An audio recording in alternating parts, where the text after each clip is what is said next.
Turning overseas now, anti-government protests in Iran are spreading throughout the country 10 days after they began. Human rights groups say at least 36 protesters have been killed. President Trump has threatened U.S. intervention if Iran's government continues its crackdown.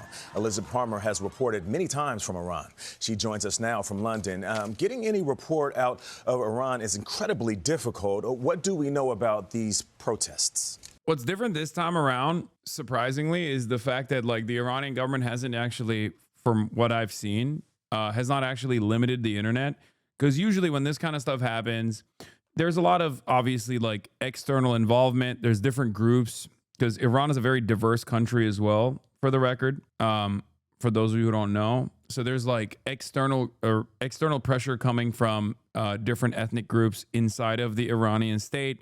You got the Kurds on one hand, you got Turkic people also, and they're applying pressure. Then there's also the younger generation that's understandably frustrated with the repressive state elements in general. But most consequentially, the thing that impacts people the most, obviously, is the success of the sanctions that have understandably ruined the economy, just like it did in Venezuela as well.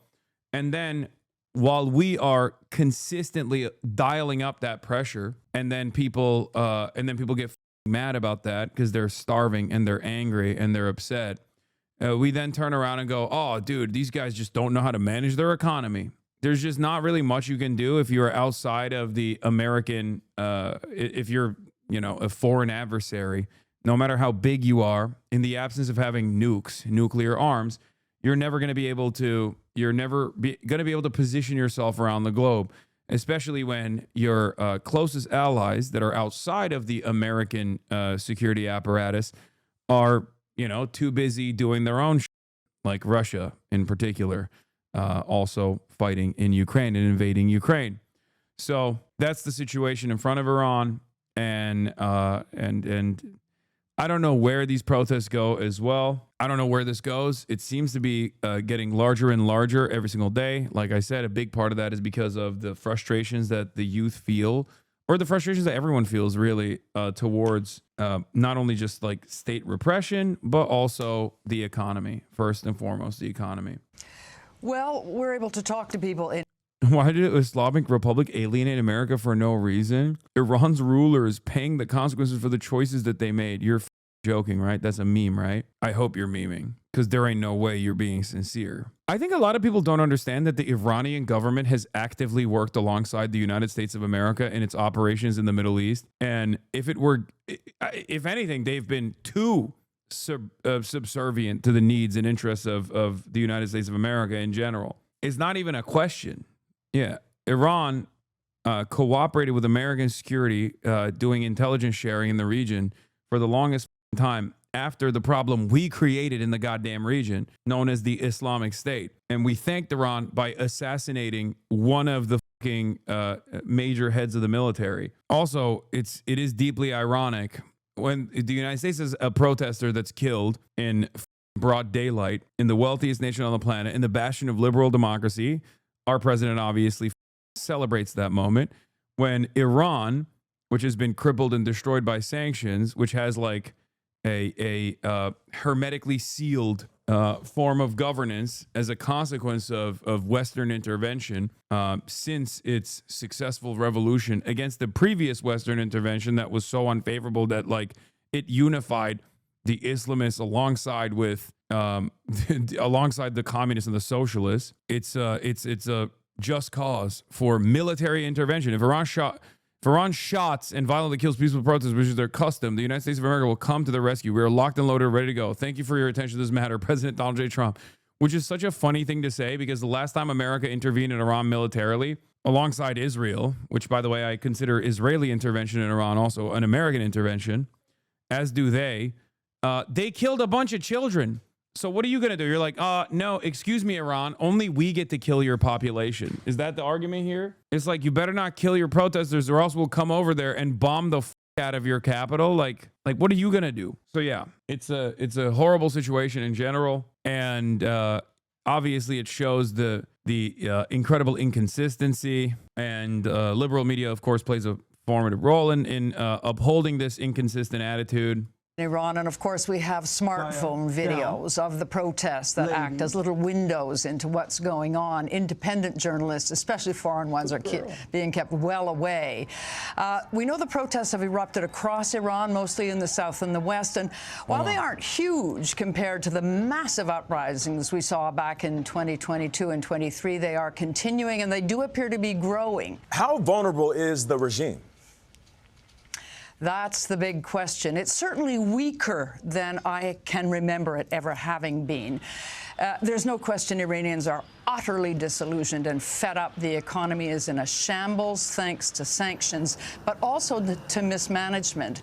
And the regime, of course, was humiliated by Israel and America. For the record, this is why I consistently say Americans are not ready for like a serious revolt, because the American economy has not come to this, has not gotten to this point. If the American economy got to this point, all of those like Christian nationalist formations, like the people that you see, they would make ISIS look like pacifists. Like if the American economy resembled the conditions of Iraq or resembled the conditions of Iran, all of those like far right groups would unironically make ISIS look like babies. Like you want to talk about like throwing gay people off roofs and shit? Like I'm telling you, the only thing that keeps Americans at bay and stops Americans from murdering one another, slaughtering one another, is the fact that they have not experienced hunger. America's attacks last June.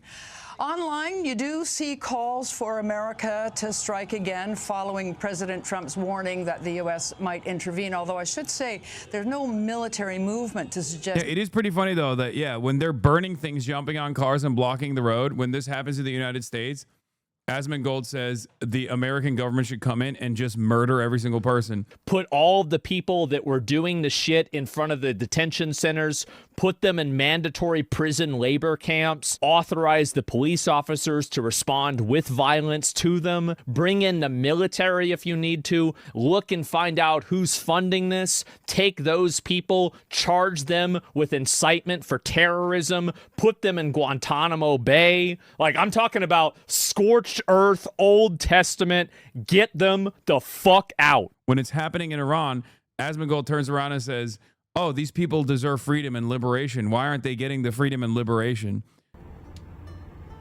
Jesus. So they're actually arresting protesters now? Very interesting perspective from, you know, the average American hog. The average American hog who spent the entire day justifying an ICE agent killing a random civilian, a random citizen. And then he shoots her. Gotcha, bitch. And then he shoots her a couple more times to finish her off. Absolutely rip fucking bozo. Just saying. At least for me, like, I recognize the needs that these people have, and I understand why they're frustrated, and I understand why they're protesting, and I would never fucking advocate for the Iranian government to slaughter them. Inconsistency, once again. This is a testament to how our nation and Israel broke Iran. Iran offers citizens $7 monthly payments as protests spiral over economic crisis report. Typically, you are not supposed to directly mention the fact that sanctions have directly impoverished the Iranian people, but this man has no functioning brain, so he doesn't see the need to lie about it. Reza Pahlavi's first call ever for protests announced yesterday. It got like 80 million. So it's over, you Ayatollah lover. Wait, what? Reza Pahlavi? Bro, if Reza Pahlavi actually ever stepped foot in Iran, it wouldn't even be the fucking Islamic Republic that would kill him. It would be just like regular Iranians probably that would beat him to death with hammers. What the fuck are you talking about? You know what's really funny? You know what's really funny about this? This is like the Maria Machado lovers. You know what I mean? Like liberals that are just like, oh, Machado, Juan Guaido will be the person that leads Venezuela. Machado will be the person that leads Venezuela. It's so stupid. Like, you like Khomeini tweet when he's responsible for killing so many people? Listen, sometimes you can find poetry in the strangest places. Yeah, Persian. I am Persian. I am Persian. I am not Iranian. Reza Pahlavi, he will return one day. We will bring back Savak. We will bring back Savak. We will put the Islamists. We will take all of their toenails. We will take all of their nails. We will pull them out. One day I will have Kubi Day in Iran. You'd have a better chance of making Patrick Bet David the new Shah than Reza Pahlavi, bitch. Suck my dick. Actually, I could be on board with that, honestly. Anything like that is imminent. But the people I speak to, much as they dislike the regime, are terrified that if America did intervene and the regime then collapsed, there would be a bloodbath or even civil war. So very high stakes. Vlad? So Liz, Iran will be value-tained. Those folks that you've been talking to, you've spent years covering Iran from inside the country. So what else are they telling? Reza Pahlavi couldn't even win an LA council election. First of all, I mean, he's not winning shit. He's not a democratically elected person. He is a monarch. That's number one, which constantly gets lost in this conversation. Like, a lot of Americans don't understand. They just hear like, oh, foreign name. Seems like he was, I don't know, the leader of Iran or something. It's like, no, his dad was. And secondly, he is a fucking monarch. And not only that, but also the only place where actually Reza Pahlavi could win a democratically elected seat is unironically LA Council. Like, literally, that is the only place on the planet. If he ever entertained democracy, that would be the one place he would definitely win in West LA. The one place on the planet where he could potentially win is West LA or Beverly Hills. Not even Miami, unless he tricked people into thinking he was like Cuban or something. Yeah, he would crush in Westwood or Beverly Hills or Westwood. Literally a terrible take. It doesn't even make sense at all. Why do you have to use unrelated hypotheticals in every take? Get off Reza Pahlavi's dick. Wait, what? What do you mean? What? I can't make jokes about a fallen monarch that was already a Western installed puppet? Like, goddamn, dude. I thought we were against kings in this place. Damn, dude. Liberals are just like, nah, actually, we do love monarchs. Good. Hasan, you are severely underestimating people's stupidity. Reza is getting serious motion. Instead of yapping, tell us how to counter. Monarch is propaganda backed by millions of dollars. I don't think that there is a serious motion there. I'm being serious. Terrible take. Sorry, man. I agree with everything you say, but he's very popular amongst the Iranian people. Yeah, Iranian people in America. A lot of right-wing coverage, Fox, etc., are popping up. Pahlavi feels designed to sell Trump a mirage of imminent collapse in Iran, so we might as well finish the job militarily and take credit. This scenario isn't close, and another war would likely be costlier than June. You say it's literally a joke, yet you constantly joke about racist shit. Makes no sense. Your brainless hypotheticals are just so clueless. That's what I have to say to you. If you think I can't crack jokes at the expense of a person who wants the American government and the Israeli government to install him in the seat of power when his dad was so unimaginably ruthless that there was a successful revolution against them by the Iranian people, mind you.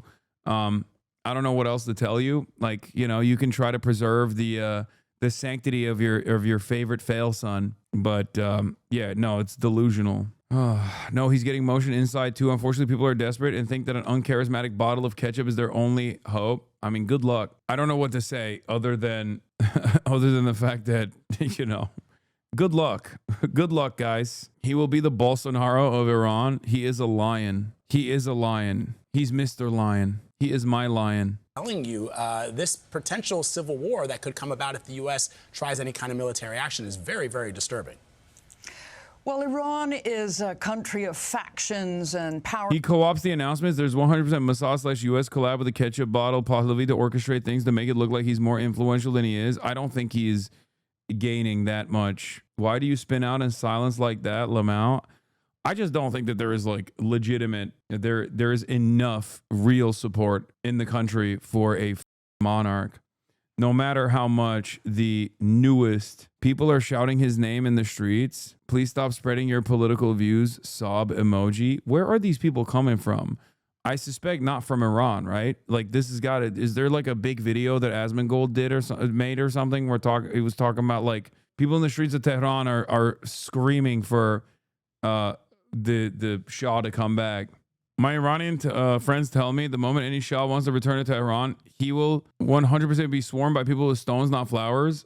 I don't think that is. I mean, it's very difficult to have this sort of conversation. It's the same with like Venezuela. It's a little bit different with Venezuela, at least though, because like Venezuela is not as shut off from America as Iran is. So it is quite difficult to get like real analysis on the ground from Iran. And the overwhelming, like I would say 90% of that Americans or Westerners know about Iran genuinely come from Shah, the diaspora who rides for the Shah pretty aggressively. And not a single person actually thinks about the reason as to why the Shah was deposed initially. Like, they don't even want to think about it. I know that there is an interest in overthrowing the Iranian government by Israel and the United States of America.